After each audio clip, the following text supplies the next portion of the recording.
Hello, everybody. Good afternoon. Thanks for coming to the White House. Before I get started, I would like to read to you something I am still looking for. Here we go. A readout of the President's calls with Speaker of the House John Boehner and Majority Leader Harry Reid. Today, the President made separate phone calls to Speaker Boehner and Leader Reid. In his call to Speaker Boehner, the President reiterated the need and his commitment to work with Congress to extend the payroll tax cut for the entire year, and the fact that the short-term bipartisan compromise passed by almost the entire Senate is the only option to ensure that middle-class families are not hit with a tax hike in 10 days and gives both sides the time needed to work out a full-year solution. The President urged the Speaker to take up the bipartisan compromise passed in the Senate with overwhelming Democratic and Republican support that would prevent 160 million working Americans from being hit with a holiday tax hike on January 1st. The President also spoke with Leader Reid and again applauded him for the work he conducted with Minority Leader McConnell to achieve a successful bipartisan compromise that passed overwhelmingly in the Senate on Saturday, and Senator Reid reaffirmed his commitment to secure a bipartisan year-long tax cut after the House passes the 2-month extension. The President urged the Speaker to allow a vote on the one compromise that Democrats and Republicans passed together. Speaker? Did you mean the Senate? Yes. The President urged the Speaker, returning to the Speaker here, to allow a vote on the one compromise that Democrats and Republicans passed together to give the American people the assurance they need during this holiday season that they will not see a significant tax hike in just 10 days. Those calls took place within the last half hour. Did you get an answer from either one? That's the extent of the readout I have for you. Ken. Jay, given the calls, is the White House more confident at this point that some sort of compromise could get through to prevent this tax hike? The compromise exists. It is embodied in the Senate bill that was supported by 90% of the United States Senate, Republicans and Democrats alike. It is available even now for the House to vote on. Unfortunately, thus far, the House leadership has refused to allow the House of Representatives to vote on that measure, which has overwhelming bipartisan support. We urge the House leadership, Speaker Boehner, to reconsider that position, to allow the Senate bill to come up, to allow the House of Representatives to vote on it, because we are confident that it would pass with both Democratic and Republican support. I know you all are aware, because many of you have been reporting on it, on the growing chorus of Republicans who are calling on Speaker Boehner and the House leadership to do the right thing and to pass this bipartisan compromise so that Americans don't have their taxes go up in 10 days and 11 hours. That's the result of failing to act. Taxes go up. The bipartisan compromise exists. It was worked out by the Senate Democratic leader and the Senate Republican leader in a process that was agreed upon with the Speaker of the House that produced a result that the Speaker of the House told his own membership that he supported and that he recommended they support. They should just get it done. And then we can all, the Senate, the House, the administration, work on extending the payroll tax cut for the entire year, a commitment this president has made from the beginning when he was the first to put on the table through the American Jobs Act a payroll tax cut extension for 2012. But we have to get this 2-month extension done, or else taxes will go up on the American people. And it really is not that difficult. The House has the ability to call up the Senate legislation, pass it, and move on. And taxes will not go up. The average American family will not have to worry about how to make ends meet with $1,000 less next year. So we urge them to do that. That's what the President urged the Speaker to do just moments ago. Would the White House and congressional Democrats be willing to give some sort of ironclad commitment to pass a full year's tax extension by a certain date early in 2012 in exchange for passing this 2-month extension? The president is committed to a 1-year tax cut. That's what he's been pushing, both here in Washington and around the country, since September as part of the American Jobs Act, and then when it was separated out from the American Jobs Act. Senate Democrats, House Democrats are all committed to doing that. Republican leaders of both houses say they are committed to doing that. It can be done. So it would require finishing the work that Senators McConnell and Reid started as they tried to reach a year-long agreement. They made good progress, but work needed to be done, which is why they then moved to the 2-month extension to ensure that Americans didn't have their taxes go up. That is the sensible thing to do. Pass the 2-month extension, return to work on the year-long extension. Or else, explain to the American people, 160 million of them, why Congress would not listen to them, why the House Republicans would not listen to their Senate colleagues, would not listen to Republican elder statesmen and stateswomen all around the country and the city telling them to do the right thing here. It's bad for the country, and it's bad for the economy, and it's bad for the American people not to pass this bill. So we feel very strongly about it, as you can tell. Does the president expect to hear back from Speaker Boehner on whether this might be an option? Look, I think it's pretty clear, again, not because I say it, but many others are also saying it, that the ball is in the House's court. There is a compromise available, an avenue out of this blind alley, if you will, that they've driven themselves into, and it is the Senate bill. Vote on it, pass it, and we can move on to discussing and figuring out a solution for the year-long extension. Senator Corker, Republican from Tennessee. I know what's going to happen, and I agree with the editorial this morning in the Wall Street Journal. Probably the best thing to do at this point is just get this behind us and move on, urging the House Republican leadership to change course and endorse a compromise reached in the Senate that got the support of 90% of those members, Democrats and senators alike. Senator McCain, it is harming the Republican Party. It is harming the view, if it's possible anymore, of the American people about Congress. So do the right thing. Pass the payroll tax cut. Make sure Americans don't have their taxes go up on January 1st.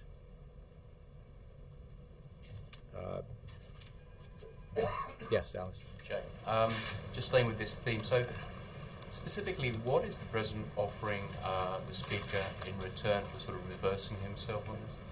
You misunderstand here. This is not a game of poker, high stakes poker, as one Republican congressman deemed it.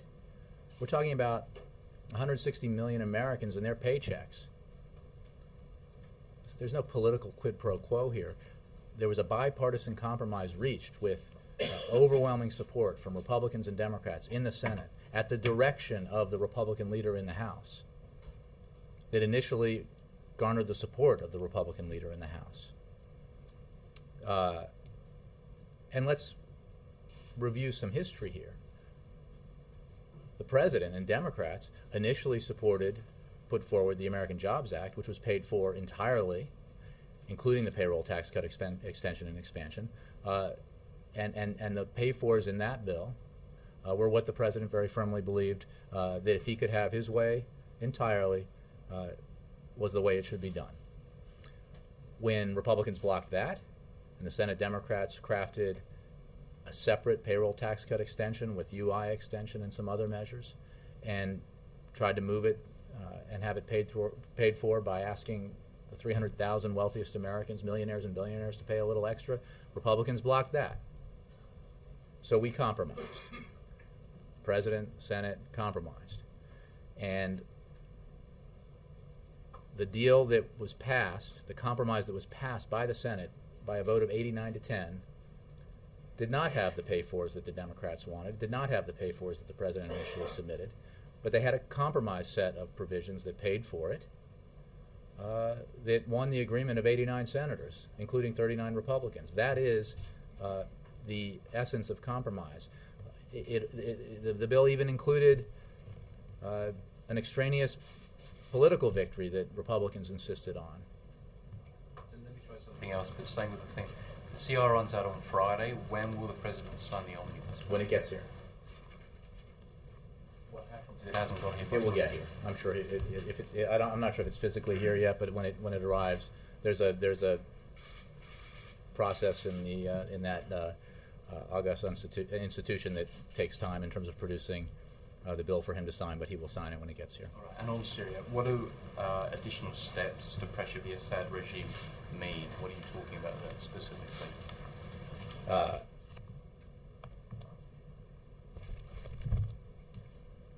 The fact is, the matter is that we have throughout this process worked both unilaterally and collectively to increase pressure and isolation on the Assad regime. What you've seen is a continuation of horrific acts of violence, needless violence against the Syrian people. And it's clear that every metric shows the situation is moving against Assad. Defections of the military are on the rise. Diplomats have begun leaving their posts and coming out in support of the Syrian opposition. The opposition is more unified, more inclusive. The regime has been cut off by the Arab League, by its traditional allies and neighbors like Turkey, and the regime is under increasing financial duress due to international sanctions and weak domestic economic policies. It is only a matter of time before this regime comes to an end. Only fear is holding it together.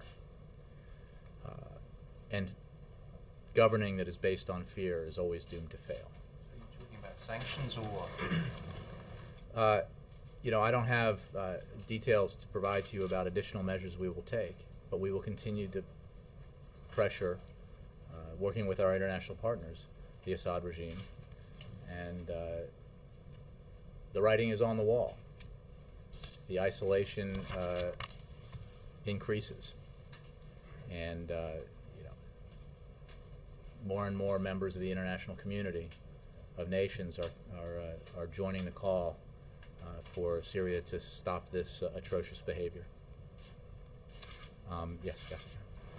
Clearly the president will stay in town to sign the omnibus, but now he said it's up to the speaker to make the next move. So what is the president's next move? Will he go join his family in Hawaii? I don't have any scheduling updates to give you. We are obviously in a pretty fluid situation. But the president made clear in his call to Speaker Boehner earlier today, as I made clear in the readout, that the action that must be taken is the House needs to take up the Senate bill that was supported by an overwhelming percentage of Republicans and Democrats in the Senate and pass it to make sure the taxes don't go up. Which is to say he has no intention of negotiating. The negotiating has happened already. It is not, as I just explained, it is not at all the case that this is simply the president saying, here's what I want, and do it. This was a compromise worked out by the Republican leader in the Senate, with the Democratic leader in the Senate, with the approval, in fact, even the instigation of the Speaker of the House. So the Wall Street Journal today opines that the president has won this battle politically, to paraphrase, not quote them. But if the payroll tax cut is not extended, the economy, most economists are saying, will suffer. So how concerned is the White House that it doesn't get extended and the nation's economy will take a big hit? We are very concerned of two things, the micro and the macro, if you will. The macroeconomic effect on growth that not extending this tax cut, not extending unemployment insurance would have. Outside independent economists, not the ones who seem to disagree with basic economic fact, say that it could have a negative impact of up to 0.5% of GDP. We firmly believe that in the end, because there is such now overwhelming support for the payroll tax cut and extending it for a year, that this will get done.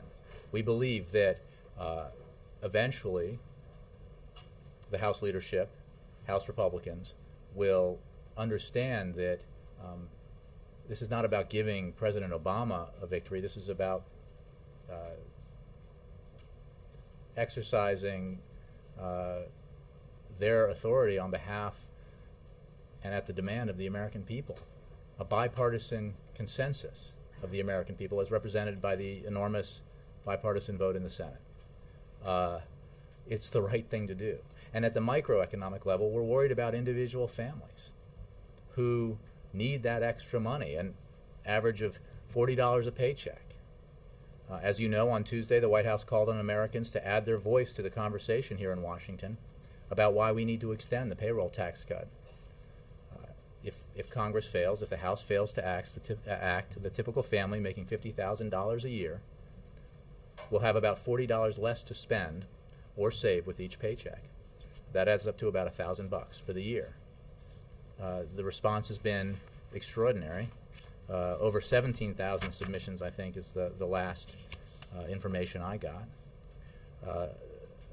Someone contacting us from Connecticut says, I can buy lunch from the cafeteria for almost a whole month for my twins. I can buy food or pay for gas. I can save it for my daughter's prescriptions, prescription deductibles. To some people, $40 is nothing, but $40 is big money for us. In West Virginia, someone wrote in saying, after everything that comes out, including my mortgage, my take-home pay is $150 every 2 weeks. So minus 40 would be $110. I can barely get by now. That $40 is my gas for my car to get to work. Taking 40 away from my pay would just about put me under. This matters. This is real stuff. This is not about high-stakes poker or political brinkmanship. It's about 160 million Americans and their families and the impact that failure to act would have on them. And the voices are growing louder from average Americans, from Republicans in Congress, in the Senate, even in the House now, from respected commentators within the conservative arena. The House needs to act. They're not behaving in the interest of the country. We want to do this together with them. We want to work with the Congress, with Republicans and Democrats alike. That is how we achieved the compromise in the Senate that was co-authored by Senator McConnell. It's time to get this done for the American people. Hey, Mr. Noller. Hey. Nice to have you in the front row. How are you? Well, thanks. Don't tell Nora. Is the White House at odds with Speaker Boehner when he said earlier today that rather than do a 2-month bill now, there's plenty of time left in the year for the Senate to come back, choose negotiators, and work out a year-long extension of the payroll tax cut bill? We disagree with that proposition because we need the insurance. We need to make sure that taxes do not go up on January 1st. And that insurance is the compromise 2-month extension that was voted on by 89 to 10 by Republicans and Democrats alike in the Senate. We are absolutely committed to working with Congress for a year-long extension. That's, the President was out there certainly without any Republican support in the beginning here in the fall pushing this. Republicans have gone from opposing it to tepid support to now insisting that it would cause, we'd rather have taxes go up on the American people on January 1st than create the uncertainty of a 2-month extension. Let's take you back to that, for some of us, distant period in the summer when Republicans were insisting that as part of the deficit, or rather the debt ceiling negotiations, that we return to raising the debt ceiling every few months. And in fact, that we would return to it by the end of the year. You want to talk about an uncertainty that would be created for the economy. The threat of default, you remember what it was like in August. So their concern about the uncertainty of passing this 2-month extension seems hollow to my ears. On another subject, Yes, sorry, before Mark, go ahead. let you go, is there any White House comment about 8 American soldiers charged in the death of a fellow soldier in Afghanistan? I apologize, Mark. I haven't got anything for you on that, but I can take the question and get back to you. Thanks. Yes. Thank you, Jay. There were reports that there were 5 Iranian engineers that were captured in Syria, working on a power plant. With the statement that you issued earlier today, you said that you're condemning, I guess, the Syrian regime, and you are calling for action. I guess you banded the people in the region to band against the regime, but are you calling for stronger action? I mean, or have you been speaking to your allies in the region to take stronger action against Syria? Because things are, I mean, especially with the Iranians now in the country, I mean, it seems that things are ramping up there. Well, I would simply say that from the start of this process with regards to Syria, we have ratcheted up pressure on Syria. You have seen the United States working with our partners, working with our allies, participate in an effort that has increased international isolation of Syria. And so the steps we have taken have been all in one direction, if you will, which is to put pressure on Syria to make clear that Assad has lost his legitimacy to rule, and to further isolate his regime as we call on him to cease the violence and to begin a democratic transition in that country. We will continue to take those steps to pressure the regime to stop its crackdown. I think, as we've seen in terms of by the reporting and by the international condemnation of what's happening in that country, the world is watching. And increasingly, Assad's legitimacy has been lost around the world. And that process will continue. Are you aware of these reports of the Iranian engineers? I do, but I don't have anything, I mean, I've seen the reports, but I don't have anything specific for you on that. There have not been discussions with people in the region I don't, action. again, I don't know, I don't have any response on that. Let's go Ed and then Mr. Perot. Thanks, Jay. Yesterday, you were graciously answering my question about the president on 60 Minutes, saying that maybe... You want to know if the invitation for Christmas still stands? Well, I was going to let that pass, but have you had a chance to talk to the president? No updates on, No updates. on scheduling. Okay. In all seriousness, I did ask you yesterday, I didn't want to belabor it after the president came out. He came out while you were talking about, there's been a lot talked about this week about the president telling CBS that if you stack up his accomplishments in the first couple of years, it's the 4th best in history. He said only Lincoln and a couple others were ahead of it. So can you talk a little bit about how he compares to Sure. I mean, Jefferson? this has obviously been of great interest in the conservative blogosphere, but the fact of the matter is he was making a point about the volume and substance of the legislative accomplishments and the foreign policy accomplishments in his nearly 3 years in power. He was not making an assertion of that only historians will make about the success, or this was not a comparison of success to other presidencies, except in the significance and substance and size of the legislative accomplishments, whether it's healthcare reform, which was an effort that took 100 years to accomplish, or the Recovery Act, which was an enormous response to an historic economic crisis, the bailout of the automobile industry, the saving of the American automobile industry against great political opposition, and on the foreign policy front, continuing to take the fight successfully to Al-Qaeda, embodied most notably in the successful mission to remove Osama bin Laden from the battlefield, the successful efforts that we led to bring the international community behind the effort of the Libyan opposition to remove Muammar Gaddafi from power. I could go on, and believe me, I will, as time permits. But it was within the context of the substance and volume of what has happened in the face of enormous challenges in these past nearly 3 years. Can I just follow up on another subject, which is there had been commentary a couple of weeks ago, but now it's going to die down because of the payroll tax cut, but that the president might make some recess appointments. And there are a lot of people in both parties wondering, does he reserve that right? I mean, we don't know when they're going to actually recess, I suppose, as we continue to, this drags out. But is there a possibility that Richard Cordray could be named by recess appointment? Are there people in NLRB? What's your sense about that possibility? Well, I don't have any announcements to make or speculation to engage in on that front. I mean, we're not relinquishing any rights here. That's certainly the case. I would note that it is unfortunate that although we had some significant nominations succeed, many others unnecessarily have been blocked.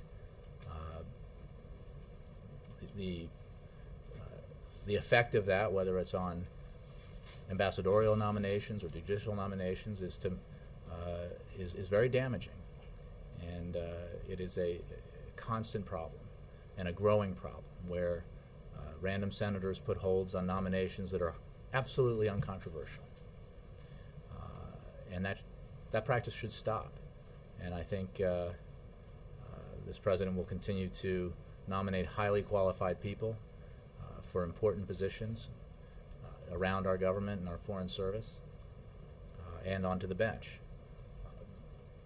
You mentioned Richard Cordray, and this is a perfect example of an abomination in terms of Senate behavior. He is widely respected, has broad bipartisan support across the country. He is exactly the right person for the job, to be the consumer watchdog, the overseer of this agency that is in place to ensure that average Americans don't get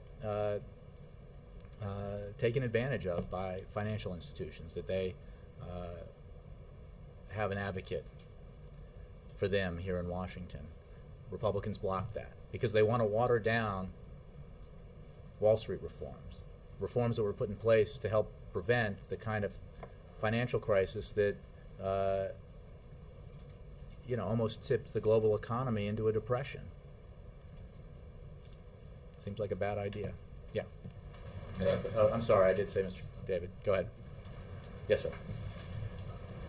Yesterday, the president said he needed the speaker to do something. The speaker said, I need the president to do something. My assumption would be the speaker expected something more than a phone call. He was looking for something from the president as far as negotiations. You say there's nothing to negotiate.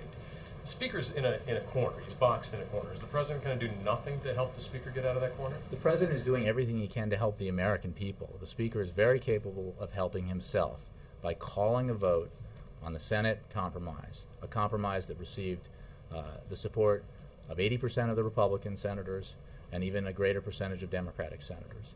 There is a bipartisan compromise available to him as a lifesaver, if you will. He's in a box. Is there anything the president can do?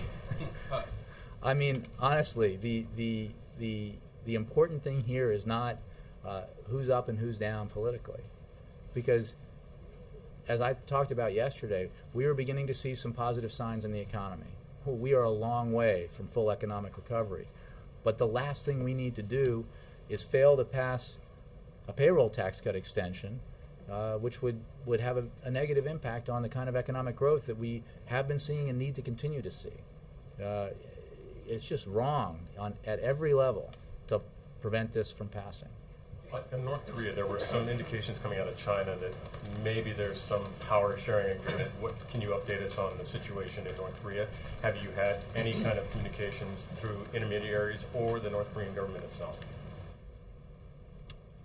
All I can say is that we're monitoring the situation closely. Kim Jong-il had designated Kim Jong-un as his official successor, and at this time we have no indication that that has changed. We hope that the new North Korean leadership will take the steps necessary to support peace, prosperity, and a better future for the North Korean people, including through acting on its commitments to denuclearization. As I stressed, I think the day before last, we are in a period of transition. North Korea is in a period of national mourning. We're monitoring events closely. We hope that the new leadership will support peace and prosperity and a better future for its people, and that it will abide by its commitments on denuclearization. And no communication from the North Korean government or intermediaries?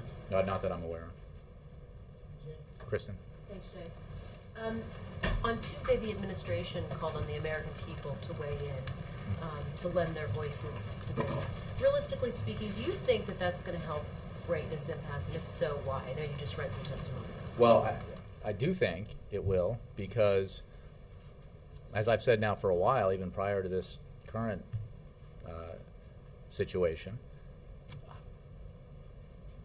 we are optimistic, or at least hopeful, that Congress will act on some of these common sense, mainstream measures to help grow the economy, help the American people, and improve our employment situation, not because we're for them. That's probably a negative in the eyes of the highly politicized and partisan House of Representatives and the Republican Party, but because their constituents are demanding it. I of course don't have a ton of data here, but I suspect that the voices that we're hearing from by people who are responding to the hashtag $40 that we started yesterday, that they are representative of folks around the country in the districts of House Republicans as well as Democrats in the states all over the country, who for whom $40 a paycheck is a big deal. That it means the difference for someone from North Carolina. It's if that $40 buys my gas for a week to drive to work, or it buys my groceries for a week. It's hard enough making ends meet, and $40 is a lot of money to me. In Texas, that is almost 1 week of groceries for me, or how much it costs to fill my gas tank for 1.5 weeks, or medical copays at the specialist office. Which one am I to go without? This is going to hurt. Please don't let this happen. Look, I think that the thousands of responses we've had so far are representative of the hundreds of thousands and millions of responses you would get if you were, and if the members of the House of Representatives were to survey their own constituents. For most people, $1,000 out of their paycheck next year is an enormous hit. And in this economy, we cannot let that happen. Yeah. Sorry. A senior military commander suggested that troops might need to, in fact, stay, American forces might need to, in fact, stay beyond 2014. Can you respond to that, and is that a possibility? Is that realistic? Well, I appreciate the question. Thank you, Kristen. The as established in Lisbon at NATO, and as made clear through the President's Afghanistan policy, one, we're in the process of drawing down the surge, and by the end of 2014, we will have turned over full security lead to Afghan forces. We have made clear all along that much as in Iraq, when we turned over full security lead to the Iraqi forces, that would be part of a process that may include troops in support. But make no mistake, and I have an announcement to make, which is that we have met the commitment to reduce, by the end of this year, our forces by 10,000 in Afghanistan, as we begin to reduce the surge forces, as the President committed to do. And we will continue that process, and when the surge forces are out, between that end date, which I guess is September of next year, through the end of 2014, there will be a continued reduction in U.S. forces as we turn over more and more of the country to Afghan security lead. That has been clearly spelled out from Lisbon on. So that and is entirely consistent with what General Allen said. And so just to put a point on it, the commander was wrong, was not on to... No, I said it's entirely consistent with what General Allen said. That the process of turning over entirely the security lead to the Afghans is the result of a gradual reduction of forces and a building up of Afghan security forces. We have said from the beginning that there could be U.S. forces in Afghanistan beyond the end of 2014 in a support role, just as they were after August 2010 in a support role in Iraq. From that point forward in Iraq, we have drawn down now to 0 in accordance with our agreement with the Iraqi government. So that is entirely consistent. Yes, I did. Back on the payroll tax cut for a second, a follow-up to David's question. Put yourself in the speaker's shoes. Are you suggesting that he cobbled together maybe a House majority of willing Democrats and whatever Republicans he might be able to get to go along, even if it goes against the majority of his own caucus in the House? Am I suggesting that for the sake of 160 million people, he should allow this vote to happen and allow his House Republicans to vote their conscience, which would result, because of overwhelming Democratic support, in the passage of the Senate bill? Yes. That's one way he could do it. Absolutely. That's the reason why they didn't vote on it the other day, because it would have passed. And that's the shame of all this. There are, I'm confident, more than enough House Republicans who want to bring this to an end, who want to ensure that Americans don't have their taxes go up on January 1st, and certainly don't want to explain to their constituents why they took a vote so that their taxes would go up. And if it came to the floor of the House, it would pass. It would have near unanimous support from Democratic members, and I am confident that the 30-odd Republicans it would require to pass this measure would vote yes, at least. And then we can move on to the next thing that we all agree on, which is that we have to get this payroll tax cut and unemployment insurance extended for the full year. Yes. Might that not spark a revolt within his own caucus? President has an enormous amount of responsibilities. Every president does. He cannot be responsible for the internal politics of the other party in one house of Congress. He is simply focused on doing what is best for the American people and working with Republicans as well as Democrats to achieve what's best for the American people. And that's what the bipartisan compromise reached in the Senate represents. 90% of the United States Senate on a substantive issue, an important issue like this, is quite an accomplishment. Senators McConnell and Reid deserve a lot of credit for the work they did and on achieving the 2-month extension and on the progress they made towards a full year extension. And so the House should act on that. It doesn't happen that often when we have this kind of bipartisan consensus on an important issue. We should act on it. Yes, sir. Just trying to get a little bit better sense of what happens next. As you said, the ball is in the House's court.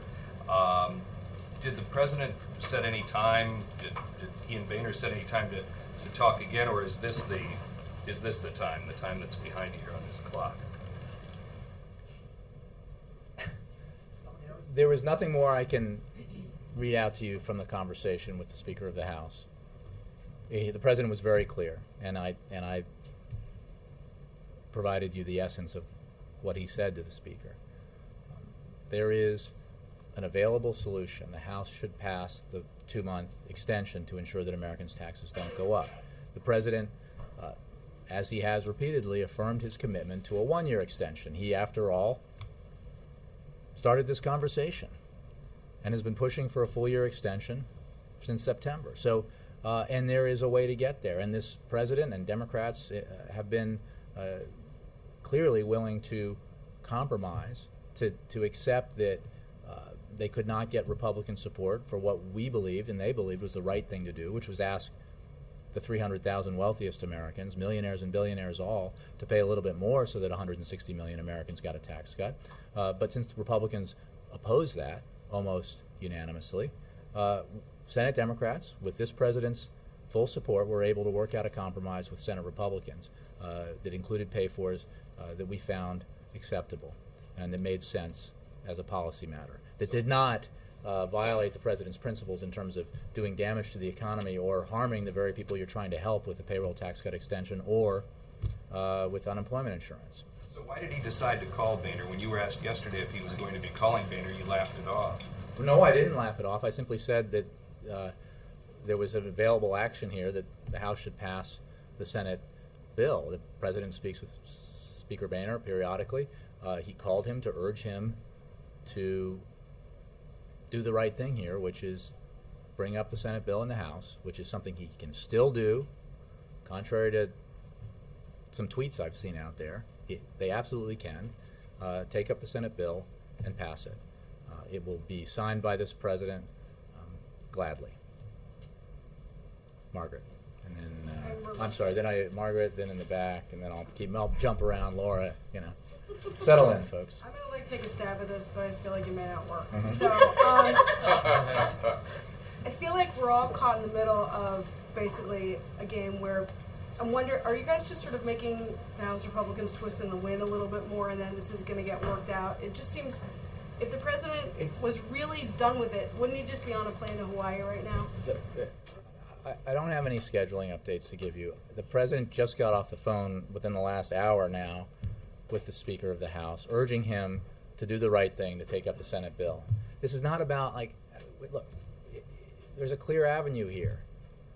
You know, we're shining a light on the path out of this, you know, cul-de-sac that they've driven themselves into, and it is to vote on a bill that we're not asking them to vote on a bill that only Democrats supported. We're asking them to vote yes on a bill that 82% or something, or 80% of Senate Republicans supported.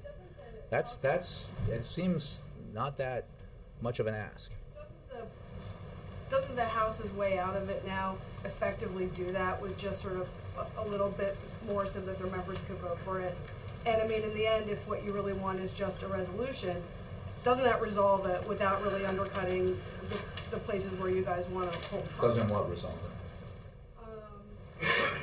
A two-month extension with some language that requires a year-long deal. I mean, isn't that, it doesn't seem that out of reach. Well, I don't know what that means, requires a year-long deal on whose terms. I mean, you saw what the House Republicans put out yesterday, and clearly demonstrating that this is not about a payroll tax cut for them. It's about trying to get some political victories on ideological issues. So they took the willingness that Senate Democrats demonstrated and this president demonstrated to accept their totally extraneous provision on Keystone and decided that that wasn't enough. They wanted a little more, and they wanted a bunch of other things that simply moved them away from bipartisanship, moved them away from compromise. So, you know, the president's committed to a full-year extension. He has demonstrated his willingness to agree to pay-fors that are different from the ones he put forward and from the ones that Senate Democrats put forward. But they have to make sense. They have to make economic sense, and they have to make sense in terms of the impact on average Americans out there. So they should pass the 2-month, and then we can get to negotiating the year-long. On Iraq, the vice president made a couple of phone calls yesterday, and I guess I'm just wondering, has the president or has Vice President Biden spoken with the vice president of Iraq? What was the point of those calls? How does President Obama feel about the arrest and the charges against his vice president, and what, if anything, at this point can the U.S. do about it? Are you considering pulling aid? If we're not there, well, Margaret, let me stop you there. First of all, I think we read out some of the calls that the vice president made. Separately,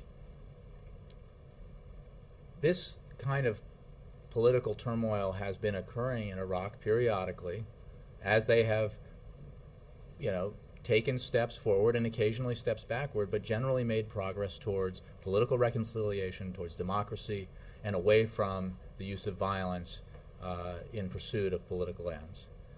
That has been progress, but it has often been hard-won.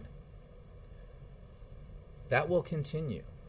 We certainly expect that there will be difficult days ahead in Iraq, but the progress has been substantial.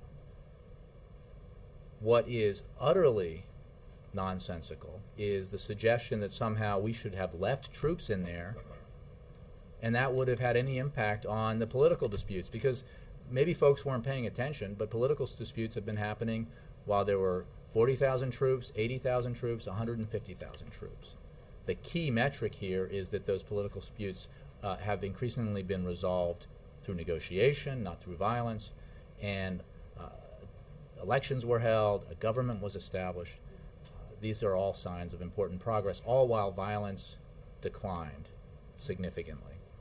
We will continue to have a robust and important relationship with Iraq. We will continue to have frequent, I'm sure, discussions with Iraqi leaders, and we will continue to weigh in and encourage Iraqi leaders to make smart decisions as they continue to move forward with the development of their democracy. I wanted to, as long as we're on foreign policy, I just want to be clear on a question that Kristen had about Afghanistan. That I just want to say on 2014, the President will make his decisions on the size and shape of our post-September 2012 presence after the reduction of the surge forces at the appropriate time in consultation with our Afghan and NATO partners. Any post-2014 presence would of course be at the invitation of the Afghan government and would ensure that we will be able to target terrorists and support a sovereign Afghan government so that our enemies cannot outlast us. Just want to be clear about that. But the framework that I discussed at the top was laid out at Lisbon. I think I owe you. Yes, Leslie. Can I ask a quick question following on Margaret's question? Do you have any reaction to the Prime Minister's sort of suggestions today that he wants to shed some of the members of the coalition government that he might not necessarily get along with? Look, we have, I would refer you, I don't have it in front of me, to, we did a readout of the Vice President's calls, yes, to that statement. You know, we have worked, the Vice President has, and other members of the President's team have, with Iraq on the political process. It is very important and has been and will continue to be that Iraqi leaders pursue a representative government so that everyone's interests are properly represented. And you know, but beyond that, I would just refer you to the statement we put out. He also said that the U.S. had asked him to free some of the Hashimi guards that he had jailed. Who did? He said that the U.S. government had asked him to free some. Maliki did. Maliki I just don't have anything more on that for you today. Yes, Alexis, and then Ann. Two quick questions. Can I And just you know what? Alexis, and then yes. Right. Tell me. John, of course. Okay. Alexis, and then John. Two quick questions. I want to clarify. That you were reading these moving comments from people who talk about what they could do with $40. The president had originally asked for the 3.1% an expansion. Is when he's thinking about getting a year extension, I just want to clarify, he's still talking about sticking with an extension, not an expansion, considering that they would get $60 a paycheck. Well, no right? question, but that was part of, and I'm glad you mentioned it, Alexis, because that was part of our compromise. He's not going to argue for that. If he gets the 2 months insurance, he's not going to then say, okay, look, let's go back to talking about expanding this. Well, I don't want to predict, but he may say that would be a good thing to do. But he is absolutely willing to sign a appropriately paid for 1 year extension of the payroll tax cut at its current levels. You're absolutely right, initially supported an expansion of that, and as part of the compromise, another data point in my presentation on the ways in which the President and Senate Democrats have compromised in these negotiations, you know, and the way that compromise has led to a result that garnered a vote of 89 to 10 in the Senate. I mean, I think that's again a demonstration of his understanding that in a divided government, you know, you don't get everything you want, and he is very willing to sign into law this 2-month extension that was passed by the Senate with overwhelming bipartisan support, and he's very eager to work with Congress to continue the progress that Senators McConnell and Reid made towards extending it for a full year at its current level. He believed, and still believes, of course, that more would be better. But what absolutely must not happen is that nothing is passed by the House and taxes go up. So let me ask another question to follow up on Ed real quick. Ed's question about the president's sense of history and where he fits into it. In my previous experience covering the White House, most presidents get that information from somebody who does that analysis for them, somebody from a historian or a political scientist or political advisor. Can you tell us where that assessment came from? Did the president do it himself? President is a well-read individual and was, prior to coming to office, and reads voraciously in office. So no, I mean, I think that's an assessment that others may have made on the outside simply by the sheer volume of what has been accomplished by this president and by Congress in the last 3 years. and part of the size of the record, again, and voters will judge it, and historians will judge it in terms of where it fits in terms of American history and its relative success or greatness. That's not what he was talking about. He was talking about, he came into office and working with Congress, facing enormous challenges for this country. An economy in free fall, the real threat of a global depression, 2 wars, and enormous challenges elsewhere in foreign affairs. He, with Congress, took action to deal with them. That's what the times demanded. And Congress passed some very big pieces of legislation that did big things. Wall Street reform, successfully saving the American automobile industry, the Recovery Act, healthcare reform, and then, of course, as I mentioned, a number of foreign policy successes, successfully and responsibly ending the war in Iraq, beginning the drawdown in Afghanistan, taking the fight aggressively to Al-Qaeda, repositioning ourselves, reorienting ourselves to reassert ourselves as a Pacific player in power because of the neglect that the prior administration had towards Asia. These are all these are all big things, and you all and your successors and historians will judge the success of the things that he's done, and voters will have an opportunity, obviously, to do that in less than a year. But there's no arguing about the volume and the substantial nature of what has been done.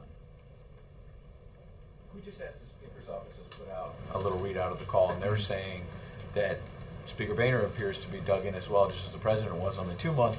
Speaker Boehner is saying, bring the Senate back, appoint the conferees, what we've heard before, and the quote from the Speaker's office is that the Speaker said, let's get it done today. So where are we? We seem to be at the same spot. Today, Congressmen Van Hollen and Hoyer, if I'm not mistaken, attempted to bring up the Senate bill in the House, and they were gavelled down by Republican congressmen. That opportunity is there.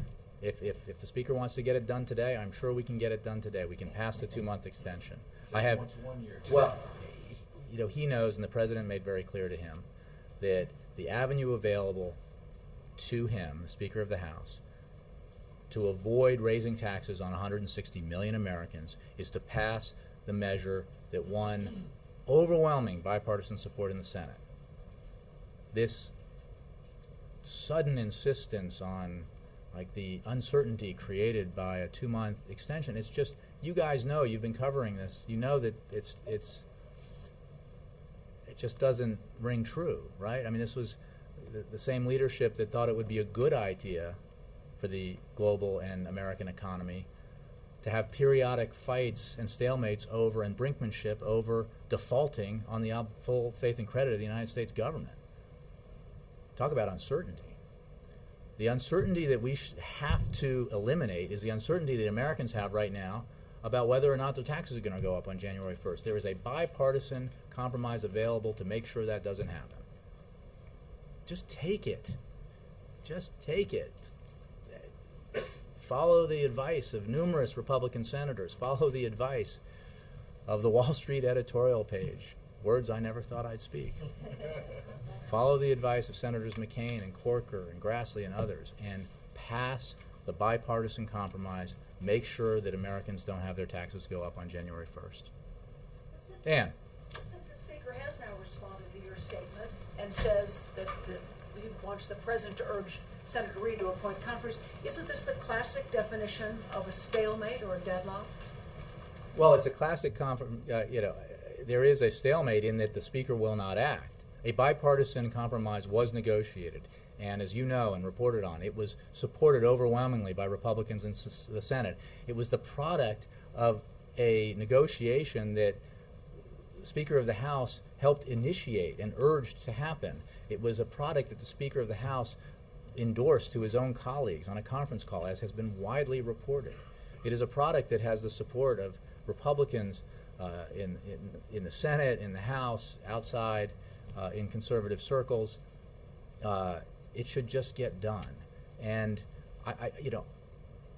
what is absolutely the wrong way to look at this, and would be a disservice to readers and viewers, would be to say both sides are to blame. Neither side wants to compromise. Democrats won't move and Republicans won't move. No, that's not the story of what happened here in the Senate. Democratic leaders, Republican leaders got together, worked out a compromise that won overwhelming support from Republicans and Democrats. That's the kind of stuff people are dying to see in Washington. And it worked. The president supports it. For a while, it seemed, or 24 hours there, it seemed like House leaders in the Republican Party supported it. Until, I guess, they were told not to by a subfaction or some representation, some sizable group within the House Republican Conference. But that's not, they're not speaking for the overwhelming majority of the American people, Republicans in the country, for certainly for their colleagues in the Senate, all of whom want them to pass this bipartisan, sensible compromise to ensure that Americans don't have their taxes go up, and then, as everybody has agreed on, to then refocus our efforts on getting a full year extension. That's the way out here. There is a bill. There is a bipartisan compromise available. The negotiation has happened. He sat down with Senator McConnell and Senator Reid and urged that process to begin. They worked hard on a year long. When they felt like they couldn't do it by the end of the year, they recommended this two-month compromise. Republicans and Democrats overwhelmingly agreed. They should take it up and pass it. Laura? Two questions. One is, can you tell us how long the conversation lasted with the speaker? About 10 minutes. I don't have an exact time for you, but it seemed like about 10 minutes. And so obviously more was said than what you said in the readout if it was 10 minutes long. I'm not going to give you a transcript if that's what you mean. But look, the president, the president was very clear in stating what I told you he said. I don't think he could be any clearer. I guess what I'm trying to figure out is both sides have now put out readouts where they say that their principals essentially reiterated their public positions. My question is whether in this conversation there was any hope for advancing this beyond the publicly stated position of each side. Again, I've given you the readout. There aren't. It is an absolutely fair representation of what the president said, and I leave it to the speaker to characterize what he said. But what I described to you is exactly what the president said. It is exactly his position. It is his public position, and it is his private position. The House should take up the Senate compromise. You've talked a lot about how everyone's committed to a year-long deal, and we'll get that done, but we just need to get past this crisis moment. What makes you think that it's going to be so easy to get a year-long deal, given that you, with all due respect, the parties have failed to do so until now? Well, Senators Reid and McConnell made progress. That process needs to continue. There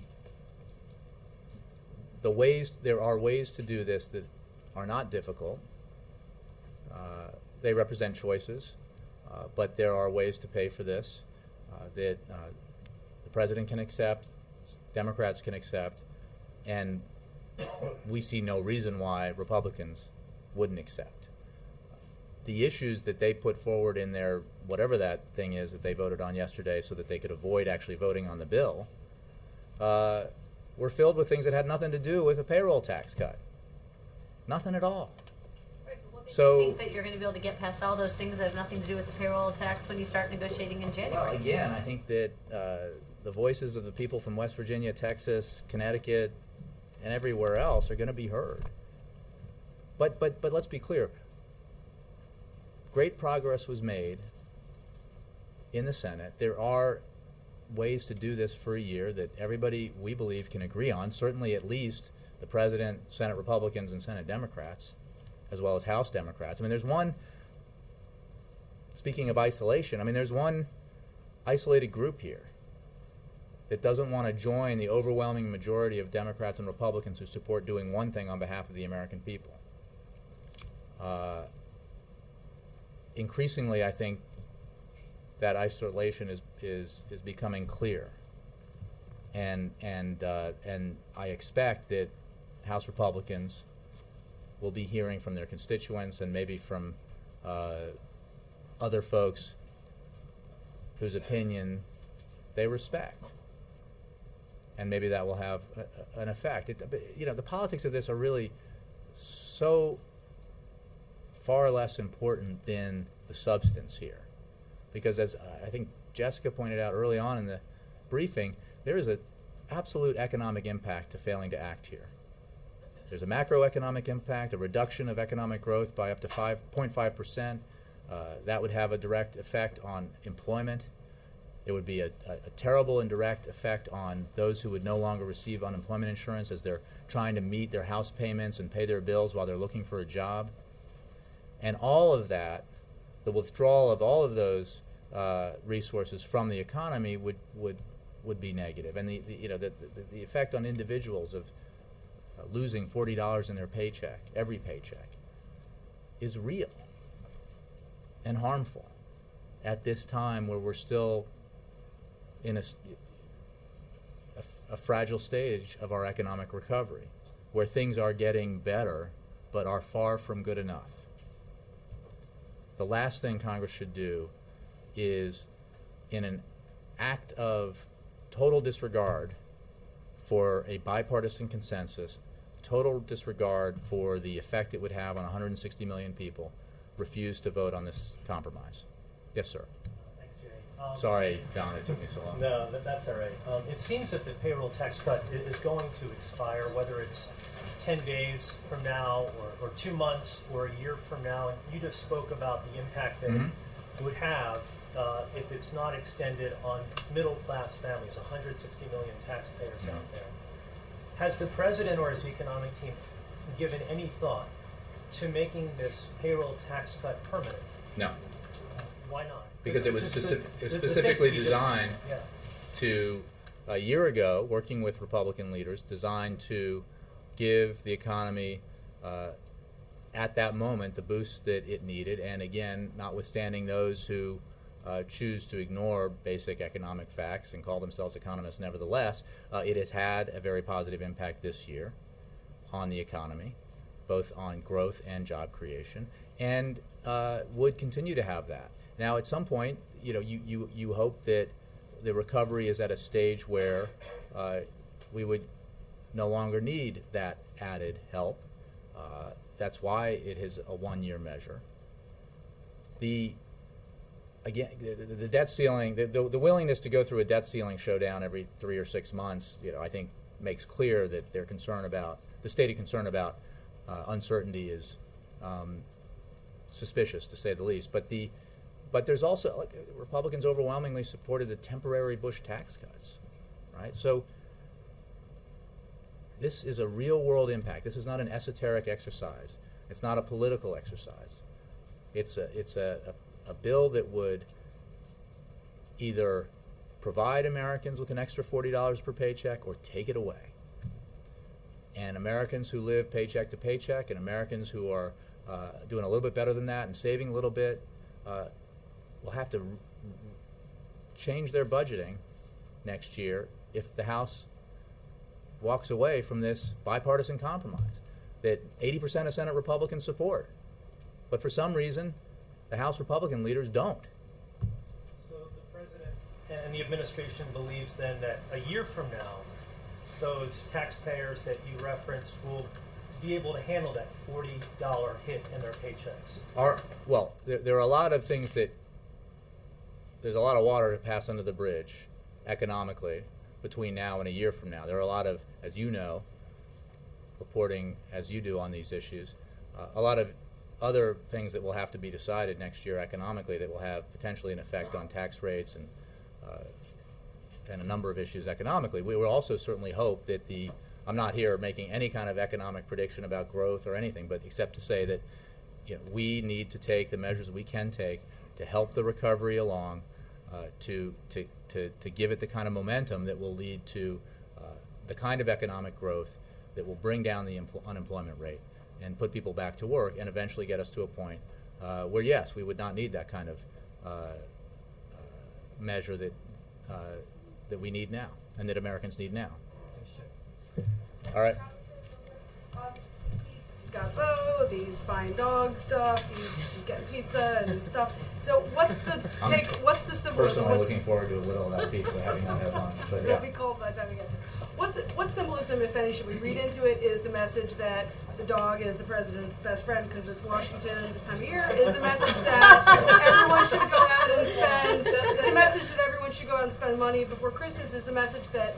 Is there no message, and this is just the first time he's had a chance to go shopping? Or is the message that he can't get anything done until Congress acts, so he might as well go shopping? He did buy a game that cost It's multiple choice. Go with it. Hashtag 40. I wouldn't look for.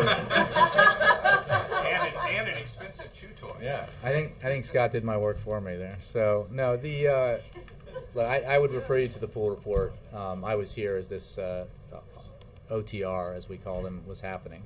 The president's obviously very busy here. Shortly before making that excursion, he was on the phone with Senator Reid and Speaker Boehner, and sometimes it's nice to get out of the house. Thanks very much.